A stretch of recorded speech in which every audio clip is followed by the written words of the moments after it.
It's hot. Is this a chemical reaction or a physical reaction that made it hot?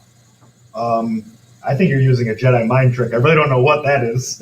I'm radiating heat into your coffee. Silly. Physical change. All right. We're going to hit up heats of reactions and chemical changes. Yeah, so delta H now is what we're going to call that. And we use a reference table I. The only reason this is here in this unit is because this unit talks about changes in heat. These are chemical reactions changing heat, and this is the only time in this unit you're going to see it. It's strictly learning how to use table I. Pretty much. So real quick, endothermic means that heat is entering the system.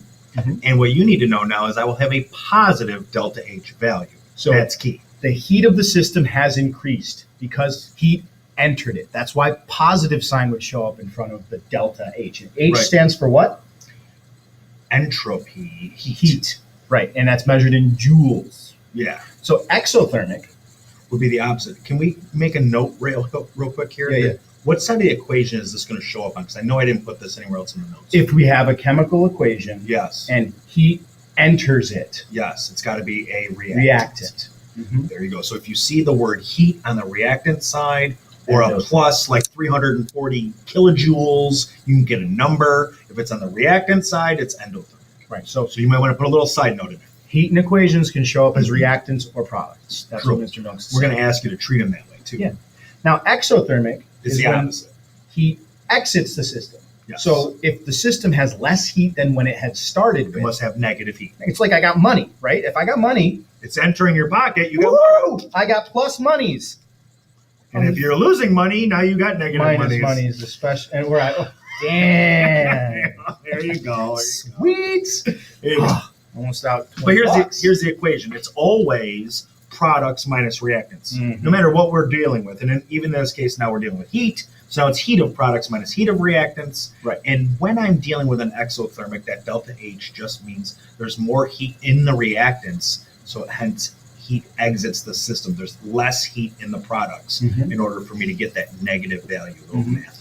If you wanted to think about it this, like we measured the change in mass of a system before and after and it didn't change, but heat doesn't have mass, so it can change. So if you had more heat before and less heat after, then it must have left. It left, so I'm at a heat deficit. I have a negative delta H. Now it's going to be the opposite now for endothermic because heat is entering the system. So that positive delta H means there's more heat now tied up into the products. It entered in. Right. It came from all around. Maybe it was a burner that I had to put heat in to make it happen. Sure. Right. To get the water to boil to make some noodles. Well, that's a physical change. True. We're talking chemical change. Oh, yeah, you're right. Thanks. It's late. All right. Right off table I. These are equations that are listed on table I. They're given a delta H value to you straight off the table. You got one behind you. Grab that. The part that you need to interpret from these notes is if that delta H means the reaction is exo or endo. Right, so we're going to look it up real quick on table I. Show you what it looks like. Table I, heats of reaction, 1013 kPa and 298. Standard temperature and pressure. Ooh, yeah.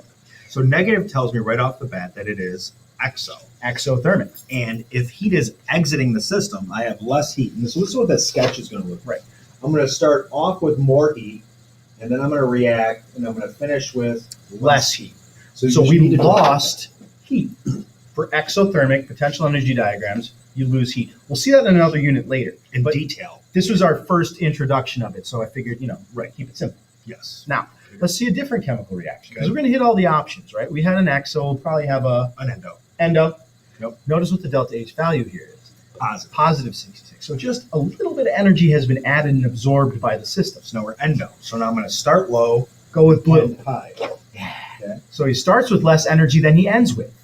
And so this is a sketch of what the reaction progress would look like with respect to energy. Sure, the bottom flat would be the reactant side. The second flat would be the product side. And the hump is the arrow, so to speak. Where the reactions happen. Yes. Now this next reaction, let's see, this is on the period. This is just another one off the table. We didn't do anything funky to them. No. Not playing tricks. So this one's negative 483. Negative tells me right off the bat that it's exo. Heat release. I have less students. They have exited my room. I have less money in my pocket. It exited my pocket. Exo. Bank account. That sketch is going to be just like that again. Mhm. The first one that was X. Now, what we can ask is, compared to reactions, which one releases more energy? We could, and that would be the one with the bigger negative value. Right, the larger number with a negative sign. Right. Or we could ask which reaction absorbed more energy, and that would be the one with the larger number with the positive sign. And here's another one. There we go. Positive sign right off the bat tells me that it is Endothermic. endothermic. Soaks up heat from the surroundings. So the reactants have some energy, they react, and they have more as a product. Heat entered the system. Typically, reactions that are endothermic produce products that might not be stable sometimes. Well, because they have more energy. They prefer to have less, and so they might react in That's reverse, which That is a whole is nother nature. unit too. Right. So there's one piece that we didn't touch on in the actual notes. Now we're going to see if you're listening. Yeah. Because there's games we can play with these. So are you listening? What? Can you hear me now? Can you hear me now? Can you hear me now? Lay it on me, Mr. Milks. What? Ready? All right, here's the game we can play. If I double the reaction, you Mhm. find this particular reaction that's listed for you, but you have 4 moles of water reacts to form 4 moles of hydrogen gas and 2 moles of oxygen. I just doubled the reaction. What do you think I should do to that delta H? Double it. Double it. That simple. Yeah. For sure. Like, And if you want to think about it like this, if you're talking about, let's show a exothermic one. Okay. Exothermics are easy to. There you go. This is the formation of water from hydrogen gas and oxygen. It's literally explosive and one of the fuels they use on the rocket ships. yes, Right. So it releases a ton of energy. Exothermic. Now, if you think of that as, imagine it as just one firecracker. right. If I put in 2, You're going to get double the energy, double the bang. Yep. So if you double the mole ratios, you double the amount of energy. and that works just opposite. If I half the mole ratios, I will get Half the energy. half of it. So that wasn't in the notes this unit.